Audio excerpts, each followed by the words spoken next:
إن الحمد لله نحمده ونستعينه ونستغفره ونعوذ بالله من شرور أنفسنا ومن سيئات أعمالنا من يهده الله فلا مضل له ومن يضلله فلا هادي له وأشهد أن لا إله إلا الله وحده لا شريك له وأشهد أن محمدًا عبده ورسوله اللهم صل على محمد وعلى آل محمد كما صليت على إبراهيم وعلى آل إبراهيم إنك حميد مجيد اللهم بارك على محمد وعلى آل محمد كما باركت على إبراهيم وعلى آل إبراهيم إنك حميد مجيد أعوذ بالله السميع العليم من الشيطان الرجيم بسم الله الرحمن الرحيم يا أيها الناس اتقوا ربكم الذي خلقكم من نفس واحدة وخلق منها زوجها وبث منهما رجالا كثيرا ونساء واتقوا الله الذي تساءلون به والأرحام إن الله كان عليكم رقيبا يا أيها الذين آمنوا اتقوا الله وقولوا قولا سديدا يصلح لكم أعمالكم ويغفر لكم ذنوبكم ومن يطع الله ورسوله فقد فاز فوزا عظيما يا أيها الذين آمنوا اتقوا الله حق تقاته ولا تموتن إلا وأنتم مسلمون أما بعد فإن خير الحديث كتاب الله وخير الهدي هدي محمد صلى الله عليه وسلم وشر الأمور محدثاتها وكل محدثة بدعة وكل بدعة ضلالة وكل ضلالة في النار أعوذ بالله السميع العليم من الشيطان الرجيم والمؤمنون والمؤمنات بعضهم أولياء بعض يأمرون بالمعروف وينهون عن المنكر ويقيمون الصلاة ويؤتون الزكاة ويطيعون الله ورسوله أولئك سيرحمهم الله إن الله عزيز حكيم۔ اور مومن مرد اور مومن عورتیں ان میں سے بعض کے مددگار اور دوست ہیں۔ وہ ایک دوسرے کو اچھائی کا حکم دیتے ہیں، برائی سے روکتے ہیں، نماز قائم کرتے ہیں اور زکوٰۃ ادا کرتے ہیں اور اللہ اور اس کے رسول کی بات مانتے ہیں۔ یہی لوگ ہیں کہ عنقریب اللہ ان پر رحم فرمائے گا۔ بے شک اللہ تعالیٰ غالب ہے، حکمت والا ہے۔ محترم سامعین حضرات، موجودہ معاشرہ اخلاقی، دینی، سماجی زوال کا شکار ہے۔ خود غرضی، مفاد پرستی، دھوکہ اور خیانت عام ہے، اور دھوکہ دینے کو، فراڈ کرنے کو، جھوٹ بولنے کو ذہانت اور ہوشیاری سمجھا جاتا ہے، جبکہ ایک مسلمان معاشرے کا عکس اس کے بالکل الٹ ہوتا ہے۔ اسلام ہر مسلمان سے یہ تقاضا کرتا ہے کہ وہ اپنے دوسرے مسلمان بھائی کی خیر خواہی کرے، اس کا اچھا سوچے، اس کو ہر طرح کی خیر پہنچانے کی کوشش کرے اور اس کو ہر قسم کے شر سے محفوظ رکھے۔ نبی کریم صلی اللہ علیہ وسلم نے فرمایا، الدین النصیحہ، دین خیر خواہی کا نام ہے، دین سراسر خیر خواہی ہی ہے۔ گویا کہ دین کے جتنے بھی معاملات ہیں ان کی بنیاد خیر خواہی ہے۔ صحابہ نے پوچھا، یا رسول اللہ کس کے لیے؟ آپ نے فرمایا، اللہ کے لیے، والی کتابی ہی، اس کی کتاب کے لیے، ولی رسولہ، اس کے رسول کے لیے، ولی ائمۃ المسلمین، اور مسلمانوں کے حکمرانوں کے لیے، وعامتہم، اور ان کے عام لوگوں کے لیے۔ دوسروں کی خیر خواہی کرنا، اچھا سوچنا، دوسروں کی بھلائی چاہنا، یہ اتنا بڑا عمل ہے کہ نبی کریم صلی اللہ علیہ وسلم صحابہ سے بیعت لیتے، نماز کو قائم کرنے کی، زکوٰۃ کو ادا کرنے کی، اللہ کے علاوہ کسی اور کی عبادت نہ کرنے کی، اس کے ساتھ ساتھ اس چیز کی بھی بیعت لیتے کہ تم نے مسلمانوں کے ساتھ خیر خواہی کرنی۔ جریر بن عبداللہ رضی اللہ تعالیٰ عنہ فرماتے ہیں، بایعت رسول اللہ صلی اللہ علیہ وسلم، میں نے اللہ کے رسول صلی اللہ علیہ وسلم سے بیعت کی، علی اقام الصلاۃ و ایتاء الزکاۃ والنصح لکل مسلم، نماز کو قائم کرنے کی، زکوٰۃ کو ادا کرنے کی، اور ہر مسلمان سے خیر خواہی کرنے کی۔ نبی کریم صلی اللہ علیہ وسلم سے بیعت کی کہ میں نماز قائم کروں گا، زکوٰۃ ادا کروں گا، اور ہر مسلمان کی خیر خواہی کروں گا۔ اور پھر جریر بن عبداللہ رضی اللہ تعالیٰ عنہ، انہوں نے نبی صلی اللہ علیہ وسلم کی اس بیعت کی پاسداری کی، یہاں تک کہ ایک مرتبہ انہوں نے اپنے غلام کو بھیجا کہ وہ گھوڑا خرید کر لائے۔ غلام نے کسی سے سودا کیا، 300 درہم کا گھوڑا خرید لیا۔ گھوڑا بہت اچھا تھا، غلام اس کے مالک کو بھی ساتھ لے آیا تاکہ وہ اس کو قیمت دلوا دے۔ جریر بن عبداللہ رضی اللہ تعالیٰ عنہ نے جب گھوڑا دیکھا تو فوراً سمجھ گئے کہ گھوڑا بہت قیمتی ہے، بہت مہنگا ہے، لیکن بیچنے والے نے سستا بیچ دیا ہے۔ اس کو کہنے لگے، یار تیرا گھوڑا تو مہنگا لگتا ہے، یہ 300 درہم سے زیادہ مہنگا محسوس ہوتا ہے، ایسا کرو اس کی قیمت 400 درہم لے لو۔ وہ کہنے لگا آپ کی مرضی۔ پھر کہنے لگے 500 درہم سے بھی زیادہ کا یہ معلوم ہوتا ہے، چلو اس کی قیمت 600 درہم لے لو۔ اسی طرح وہ بڑھاتے رہے یہاں تک کہ وہ گھوڑا جو 300 کا سودا ہو چکا تھا، جریر بن عبداللہ رضی اللہ تعالیٰ عنہ نے وہ 800 درہم کا خریدا۔ پوچھنے والوں نے پوچھا کہ بیچنے والا تو 300 درہم پہ بھی راضی تھا، سودا ہو چکا تھا، شرعی لحاظ سے کوئی مسئلہ تو نہیں تھا، لیکن فرمانے لگے میں نے ایسا اس لیے کیا ہے کہ میں نے نبی کریم صلی اللہ علیہ وسلم کے ہاتھ پہ بیعت کی تھی کہ میں ہر مسلمان کی خیر خواہی کروں گا، ہر مسلمان کا اچھا سوچوں گا، اس لیے میں نے وہ 300 والا گھوڑا جو مجھے معلوم ہوا کہ یہ زیادہ مہنگا ہے، اس کی جو اصل قیمت بنتی تھی وہ میں نے اس کو ادا کی۔ نصیحت یہ عربی زبان کا لفظ ہے جس کا ترجمہ ہم خیر خواہی کرتے ہیں۔ اس کا لغوی معنی خالص ہو جانا، ہر طرح کی ملاوٹ سے اور عیب سے پاک ہو جانا۔ شہد جب خالص ہو، ہر طرح کی ملاوٹ سے، موم سے، اس کو کہا جاتا ہے نصح العسل، شہد خالص ہو گیا۔ تو گویا کہ نصیحت کا مطلب یہ ہوا کہ اپنے دل کو بالکل پاک اور صاف کر لینا، ہر طرح کے کینے سے، ہر طرح کی رنجش سے، ہر طرح کی خیانت سے اپنے دل کو پاک کر لینا،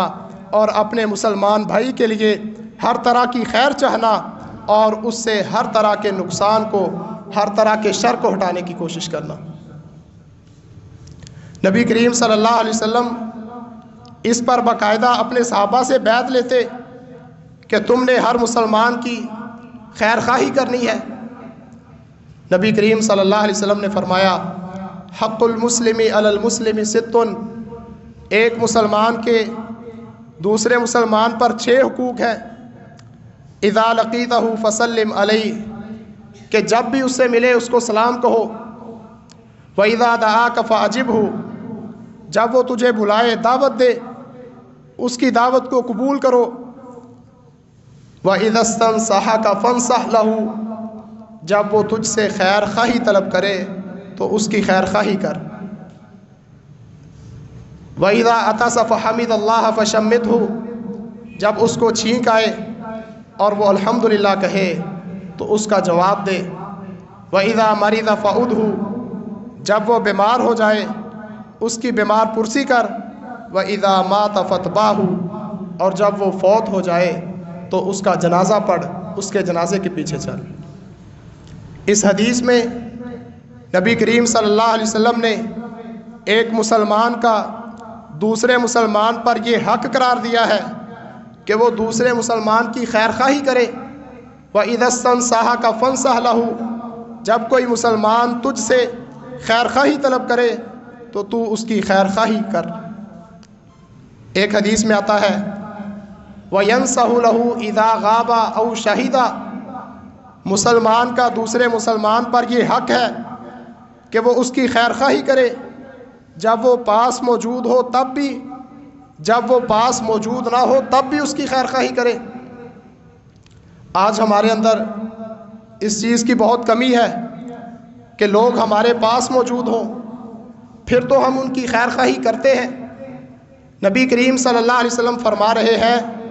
کہ مسلمان کا دوسرے مسلمان پر حق ہے کہ وہ موجود ہو تب بھی اس کی خیر خواہی کرے، اور جب وہ موجود نہ ہو تب بھی اس کی خیر خواہی کرے۔ اگر وہ آپ کے پاس موجود نہیں ہے، اس کی عزت اچھالی جا رہی ہے، آپ کا یہ حق بنتا ہے کہ آپ اس کی عزت کا دفاع کریں، یہ اس کی خیر خواہی ہے۔ وہ پاس موجود نہیں ہے، اس کے مال کو نقصان پہنچایا جا رہا ہے، آپ پر یہ لازم ہے، آپ کا یہ حق ہے کہ آپ اس کے مال کی حفاظت کریں، اس کی عزت کی حفاظت کریں۔ لیکن ہمارے معاملات کیا ہے کہ کسی کے سامنے تو اس کی بہت تعریفیں اور اس کی خیر خواہی کو ظاہر کرنا، لیکن اس کی عدم موجودگی میں جب وہ پاس موجود نہ ہو ہمیں نہ اس کی عزت کا احساس ہوتا ہے، نہ اس کے مال کی پرواہ ہوتی ہے، نہ اس کی جان کی پرواہ ہوتی ہے۔ نبی کریم صلی اللہ علیہ وسلم نے فرمایا ان شر الناس ذو الوجہین،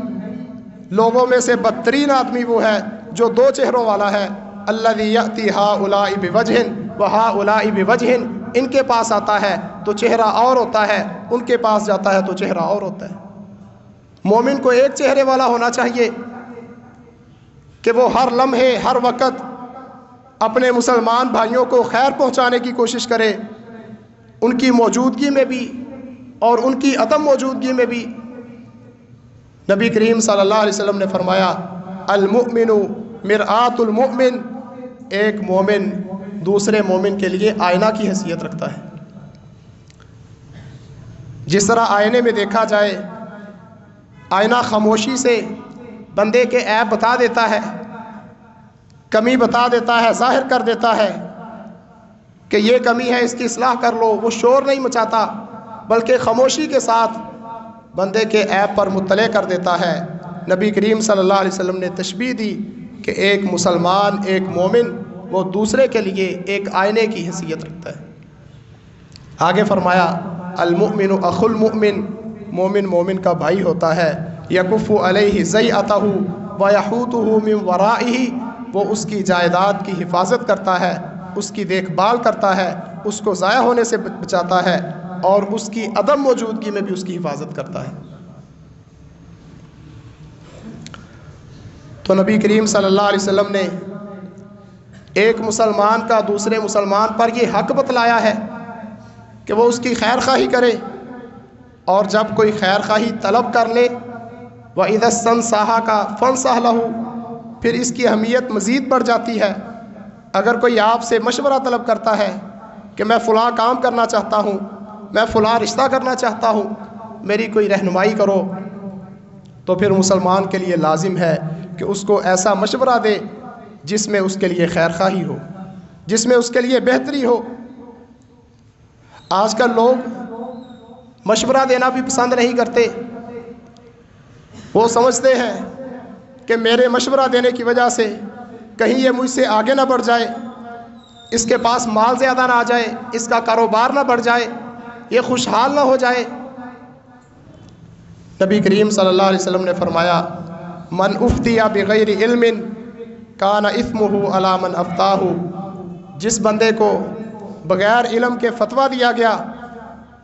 اور اس نے عمل کر لیا تو گناہ فتویٰ دینے والے پر ہوگا۔ اور پھر فرمایا ومن اشار علی اخیہ بِأَمْرٍ يَعْلَمُ أَنَّ الرُّشْدَ فِي غَيْرِهِ فَقَدْ خَانَهُ، جس کسی سے مشورہ مانگا گیا اور اس نے ایسا مشورہ دیا کہ اس کو پتہ تھا کہ اس مشورے میں خیر نہیں ہے، اس میں دوسرے کے لیے نقصان ہے، لیکن اس نے غلط مشورہ دے دیا، آپ نے فرمایا فقد خانہ، اس نے اس سے خیانت کی ہے۔ خیانت کرنا مومن کا کام نہیں ہے، یہ تو منافق کا کام ہے۔ تو جس سے مشورہ مانگا جائے اور وہ غلط مشورہ دے جان بوجھ کر، آپ نے فرمایا یہ بندہ اس سے خیانت کر رہا ہے۔ کسی کو اچھا مشورہ دینا یہ بھی بہت بڑی خیر خواہی ہے، کسی کو اچھے کلمات کہہ دینا، کسی کی حوصلہ افزائی کر دینا۔ بعض اوقات ایسے ہوتا ہے کہ انسان ایک جملہ بولتا ہے جس کی وجہ سے اگلے بندے کی زندگی بدل جاتی ہے، تو یہ بہت بڑی خیر خواہی ہے، کسی کی حوصلہ افزائی کر دینا، کسی کو اچھا مشورہ دے دینا۔ خطیب بغدادی رحمہ اللہ بہت بڑے محدث ہے، دین کا بہت بڑا کام کیا انہوں نے، جرح تعدیل کی بہت کتابیں لکھی۔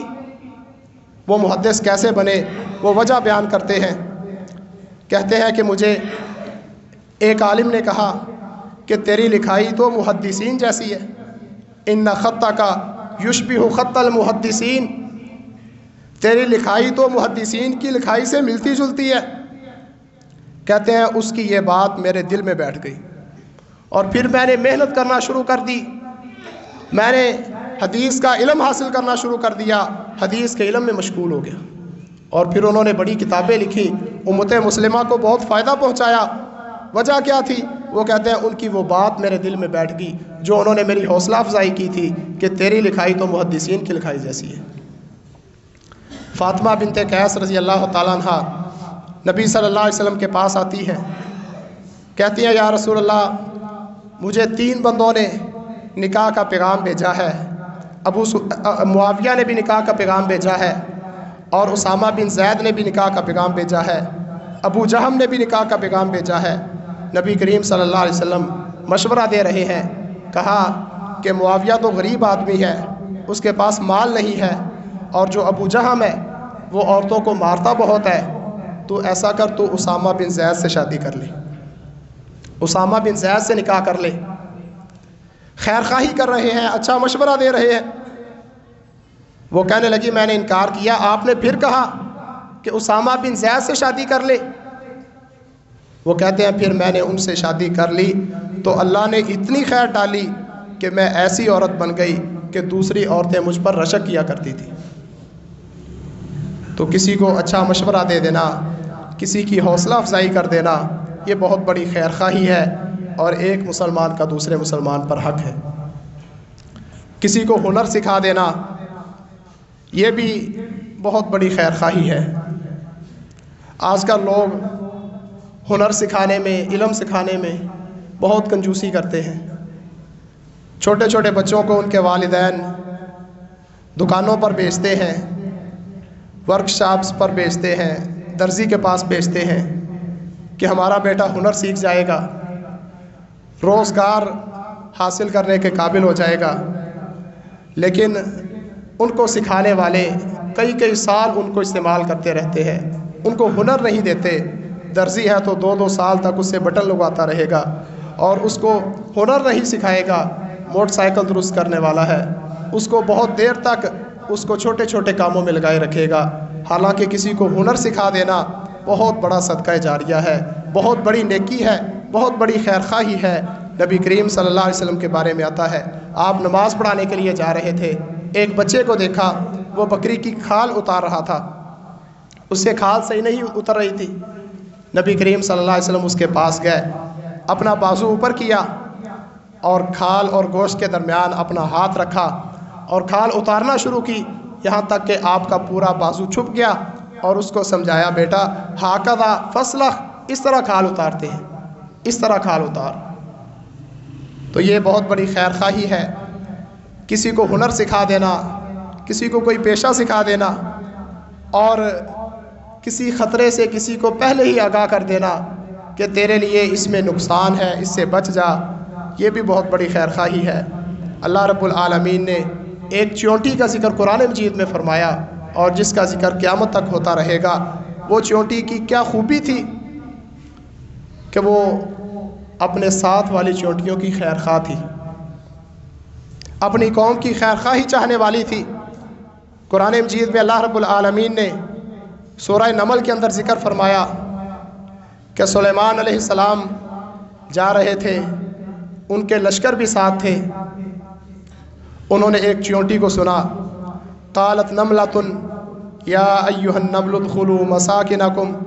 لا یحطمنکم سلیمان وجنودہ وہم لا یشعرون۔ سلیمان علیہ السلام کو اللہ نے یہ معجزہ عطا کیا تھا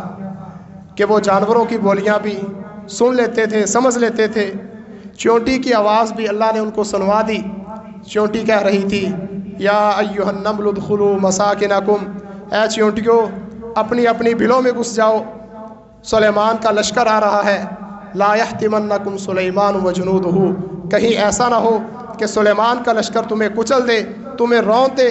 تم اپنی جان سے ہاتھ دھو بیٹھو، اس لیے جلدی جلدی اپنی بلوں میں گھس جاؤ۔ اللہ نے اس ننھی سی حقیر سی مخلوق کا یہ قول قرآن مجید میں نازل فرما دیا کہ وہ خیر خواہ تھی اپنی قوم کی کہ یہ بڑے نقصان سے بچ جائیں، ان کی جان کا تحفظ ہو جائے۔ نبی کریم صلی اللہ علیہ وسلم کے بارے میں آتا ہے کہ آپ سب سے زیادہ بہادر تھے۔ ایک مرتبہ مدینہ کے باہر سے آوازیں آئیں، لوگ ڈر گئے کہ کہیں دشمن حملہ کرنے کے لیے نہ آ گیا ہو، لوگ ابھی گھروں سے نکل ہی رہے تھے۔ نبی کریم صلی اللہ علیہ وسلم کو دیکھا، آپ گھوڑے پر سوار تھے اور آپ واپس آ رہے تھے، اور کہا گھبرانے کی ضرورت نہیں، میں دیکھ آیا ہوں، کوئی پریشانی والی بات نہیں۔ تو یہ نبی صلی اللہ علیہ وسلم امت کی خیر خواہی کرنے والے اور امت کا درد رکھنے والے تھے۔ اسی طرح لوگوں کو نفع پہنچانا، ایسے کام کرنا جس میں لوگوں کا اجتماعی فائدہ ہو، لوگوں کو فائدہ پہنچتا ہو، خیر پہنچتی ہو، یہ بھی بہت بڑی خیر خواہی ہے۔ نبی کریم صلی اللہ علیہ وسلم نے فرمایا خیر الناس انفعهم للناس، لوگوں میں سب سے بہتر وہ ہے، احب الناس الی اللہ انفعهم للناس، لوگوں میں سے سب سے زیادہ محبوب اللہ کے نزدیک وہ بندہ ہے جو لوگوں کو سب سے زیادہ نفع پہنچانے والا ہے، جو لوگوں کو نفع پہنچاتا ہے، خیر پہنچاتا ہے۔ آپ نے فرمایا لوگوں میں وہ سب سے بہترین ہے۔ احب الاعمال الی اللہ سرور یدخلہ علی مسلم، اور محبوب ترین عمل ہے اعمال میں سے، اللہ کو پسندیدہ ترین یہ عمل ہے کہ کوئی خوشی کسی مسلمان کے دل میں داخل کی جائے۔ یہ اللہ کے نزدیک بڑا محبوب عمل ہے کہ کسی مسلمان کو خوشی دی جائے۔ وہ خوشی کسی بھی طریقے سے ہو سکتی ہے، مال کے ذریعے بھی ہو سکتی ہے، اس کی مدد کر کے، اس کو قرض دے کے، اس سے کسی پریشانی کو دور کر کے، اس کو تسلی دے کے، اس کی حوصلہ افزائی کر کے، کسی بھی طریقے سے یہ خوشی ہو سکتی ہے۔ آپ نے فرمایا احب الاعمال الی اللہ سرور یدخلہ علی مسلم، اللہ کو محبوب ترین عمل اللہ کے نزدیک یہ ہے کہ کسی مسلمان کے دل میں خوشی داخل کی جائے، او یکشف عنہ کربۃ، یا اس سے تکلیف کو ہٹا دیا جائے، مصیبت کو ہٹا دیا جائے، او یقضی عنہ دینا، یا اس کی طرف سے انسان قرض ادا کر دے، او یطرد عنہ جوعا، یا اس سے بھوک کو ہٹا دے، اس کو کھانا کھلا دے۔ اور اگلی بات جو فرمائی اسی حدیث کے اندر، شیخ البانی رحمہ اللہ نے اس حدیث کو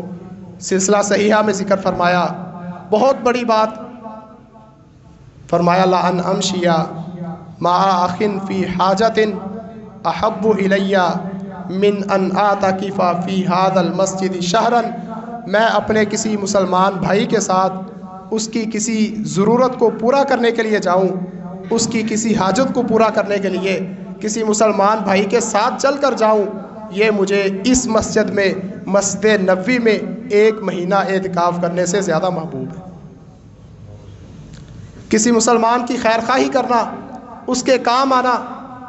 مشکل وقت میں اس کے ساتھ چلنا۔ آپ فرما رہے ہیں کہ اس مسجد میں، مسجد نبوی میں، جہاں پہ 1 نماز 1000 نمازوں کا اجر رکھتی ہے، اس سے بھی زیادہ اجر،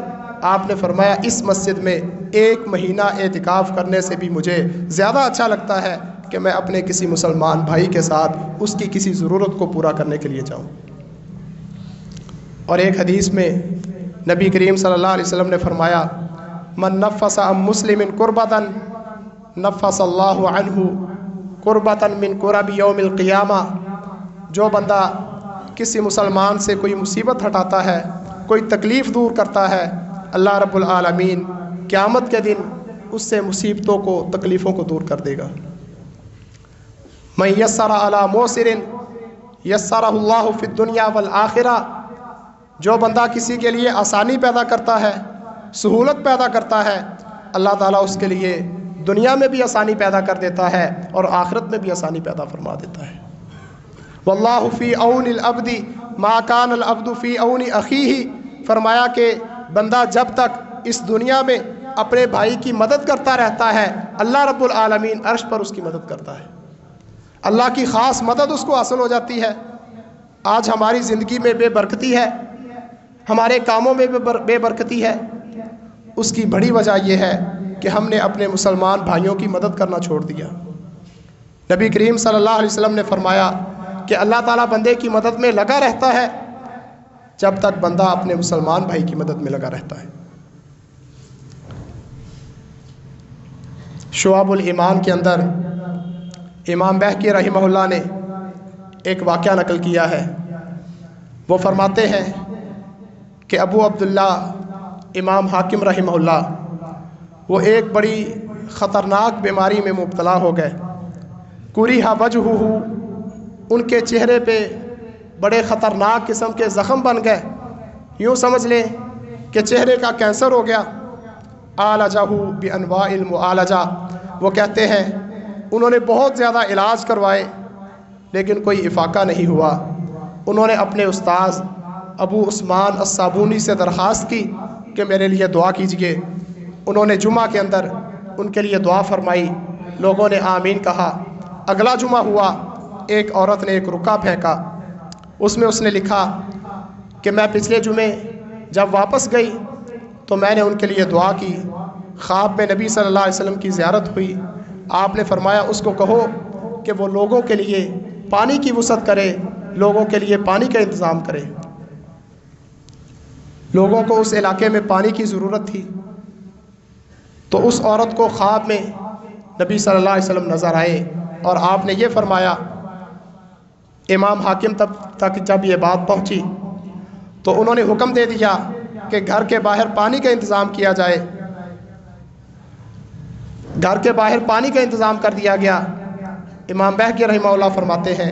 کہ ابھی ایک ہفتہ بھی نہیں گزرا تھا، زالت تلک القروح، ان کے وہ سارے زخم ختم ہو گئے۔ وہ بیماری بہت دیر سے جس میں مبتلا تھے، خلق خدا کی خدمت کی وجہ سے، لوگوں کی خیر خواہی کی وجہ سے، وہ فرماتے ہیں اللہ رب العالمین نے ان کو شفا دے دی اور وہ اس کے بعد کئی سال زندہ رہے۔ اس لیے ہمیں چاہیے اپنے مسلمان بھائیوں کے لیے آسانیاں پیدا کریں، ان کے لیے مشکلات کھڑی نہ کریں۔ ایسے کام جن میں اجتماعی فائدہ ہو ان کو نظر انداز نہ کریں۔ عام طور پہ ہم ایسے کام جن میں سب کا فائدہ ہوتا ہے، صرف ہمارا فائدہ نہیں ہوتا، ہم چھوڑ دیتے ہیں۔ ہم کہتے ہیں یہ کون سی میری ذمہ داری ہے، یہ تو حکومت کی ذمہ داری ہے، اس میں تو سب کا فائدہ ہے، یہ سب کا کام ہے، میں کیوں کروں۔ نبی کریم صلی اللہ علیہ وسلم نے فرمایا رأیت رجلا یتقلب فی الجنہ، میں نے ایک بندے کو جنت میں دیکھا، وہ جنت میں مزے لے رہا تھا، جنت میں چل پھر رہا تھا، جنت کی نعمتوں سے لطف اندوز ہو رہا تھا۔ اس کی نیکی کیا تھی، اس نے کیا کیا تھا؟ وہ راستے سے گزر رہا تھا، ایک درخت راستے کے اوپر تھا، لوگوں کو اس سے تکلیف ہوتی تھی، لوگوں کے لیے مشکلات تھی، اس نے اس درخت کو کاٹ کر سائڈ پہ کر دیا، لوگوں کا راستہ صاف کر دیا، لوگوں کے لیے آسانی ہو گئی۔ اللہ نے اس کے اس عمل کی اتنی قدردانی کی کہ اللہ نے اس کو معاف فرما دیا۔ اسی طرح فرمایا ایک بندہ لوگوں کو قرض دیا کرتا تھا، اس نے اپنے منشی سے کہا ہوا تھا کہ جب تو کسی تنگ دست کے پاس جائے جس کے پاس پیسے نہ ہوں اس کو معاف کر دیا کر، لعل اللہ یتجاوز عنا، شاید کہ اللہ ہمیں بھی معاف کر دے۔ جب وہ مرا تو اللہ نے پوچھا اس کی کوئی نیکی؟ کہا گیا اس کی کوئی نیکی نہیں، ایک نیکی ہے کہ یہ لوگوں کو قرض دیا کرتا تھا اور اس نے اپنے منشی کو کہا ہوا تھا کہ اگر کوئی تنگ دست ہو اس کے پاس پیسے نہ ہوں اس کو معاف کر دیا کر، شاید کہ اللہ ہمیں بھی معاف کر دے۔ اللہ رب العالمین نے اس کو معاف فرما دیا۔ تو یہ بہت بڑی خیر خواہی ہے، لوگوں کے ساتھ تعاون کرنا، لوگوں کو قرض دینا، لوگوں کی تکلیف میں مصیبت میں ان کے کام آنا۔ اسی طرح سب سے بڑی خیر خواہی یہ ہے کہ لوگوں کی اخروی زندگی کے بارے میں سوچنا۔ اگر ہم اپنی اولاد کی، اپنے بہن بھائیوں کی، اپنے معاشرے کی خیر خواہی اس دنیا کے حوالے سے تو کریں،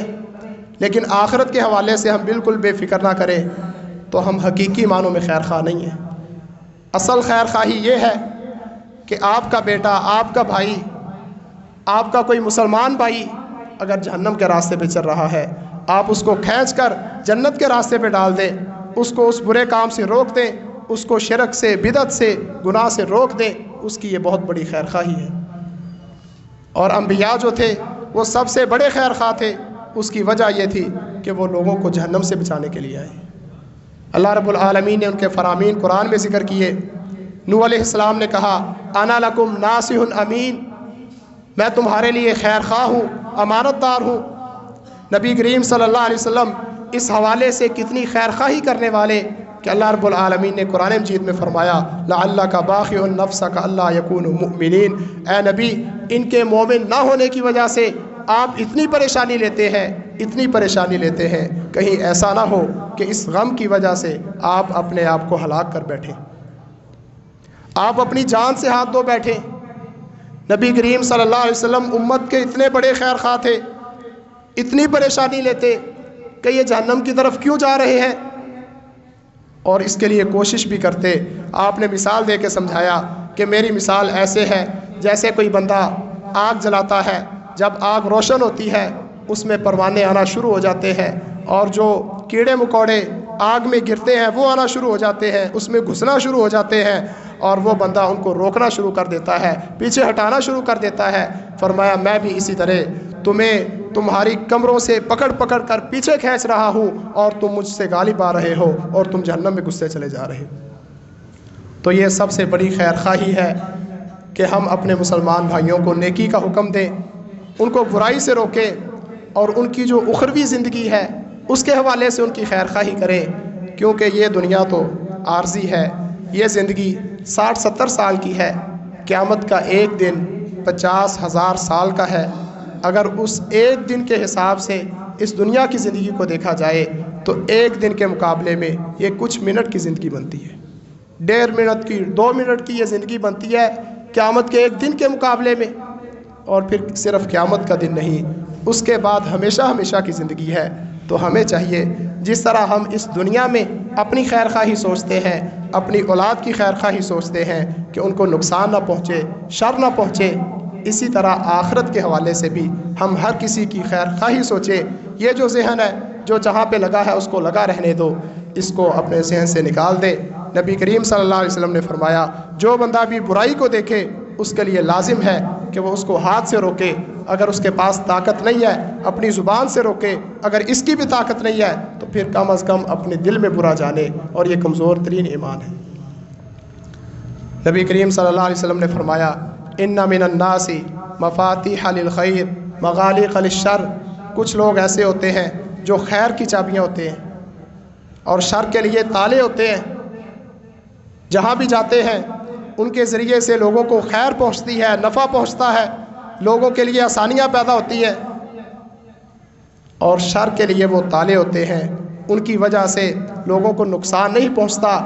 ان کی وجہ سے لوگوں کی عزتیں خراب نہیں ہوتی، وہ شر کو بند کرنے والے ہوتے ہیں۔ وَإِنَّ مِنَ النَّاسِ مَفَاتِيحَ لِلشَّرِّ